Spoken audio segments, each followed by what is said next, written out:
Did the cave painters ever make use of the grid technique for transposing a sketch to a bigger painting while keeping the proportions correct?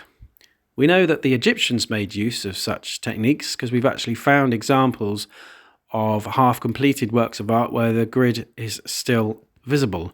But what about the cave paintings? I've often thought that some kind of technique like this must have been used to get the images that they made. And in this video, I want to look at an artifact which might give us evidence that they did use exactly this type of technique. It comes from the Creswell Caves in northern England, and it was discovered long before it was known that those caves feature cave art.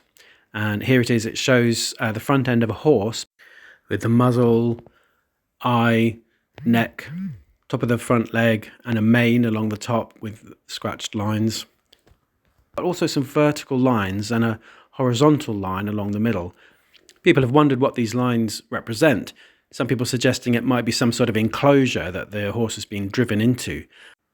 I suspect, however, that this image is really just a sketch that was taken in by a cave artist so that they could use it to create an image within the caves, and that the lines were there to provide guides for the proportions. So I wondered what would happen if I used this sketch myself as a guide for doing a painting. So here's me using the grid and then sketching out the outline and then painting it in with the dark ochre paint. Now I'm painting it here on some homemade sandstone. So this is really where I've arrived at in my my quest to find a lightweight way to do cave art. So if you take a big slab of rock, you can't really hang it on your wall. But what I've done here is I've mixed sand with egg white and then plastered it onto a board and then allowed that to dry. It takes about 24 hours to dry, and you're left with a hard surface. As long as you don't get it wet, it's a pretty effective way to have a thin coating of sandstone that you can very easily hang up. You might be wondering why I went to that effort and not just use some paper, and that's because for me, rock art, it's really all about the medium and the surface on which you paint. It's not rock art if it's not on a rock. And for me, this is all to do with getting in touch with the hunter-gatherer mindset and the ontology of the cave painters. It's best expressed for me by thinking about the totemic ontology. So if you look, for example, at Australian culture, you find a cosmology, a way of viewing the world and how it was created that fits very well with their day-to-day experience.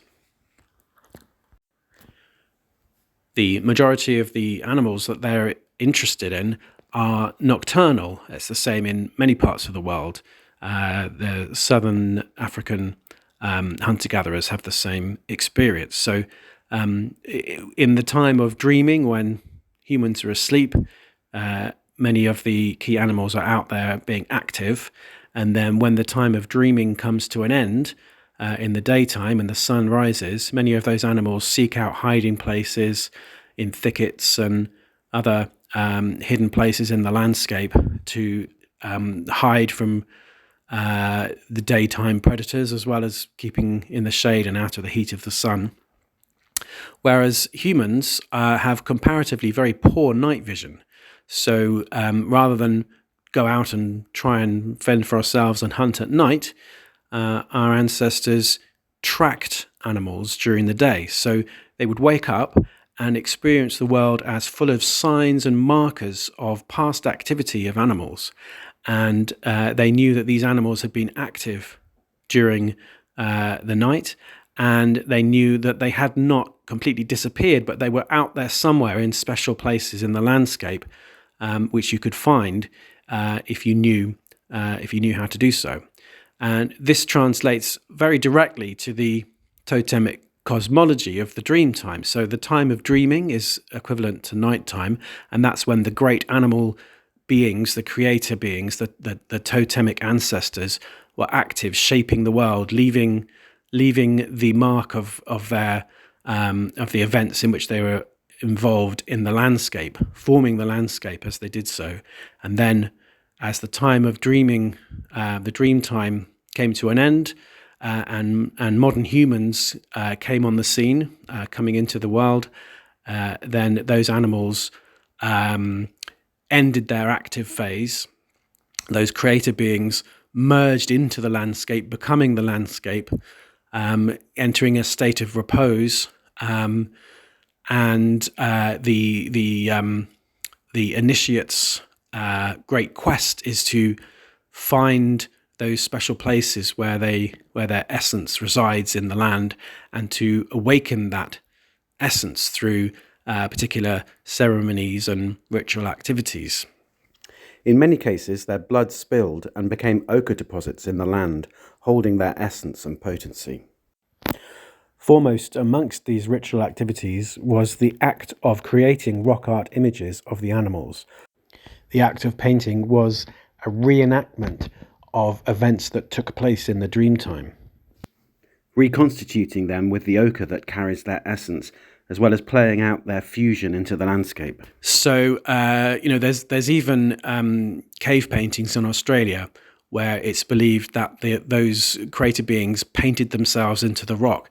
And the way that ochre paints soak into sandstones and actually bind chemically with the rock to produce a lasting stain, it's a wonderful metaphor for that process by which the animals became part of the landscape. They painted themselves into the rocks.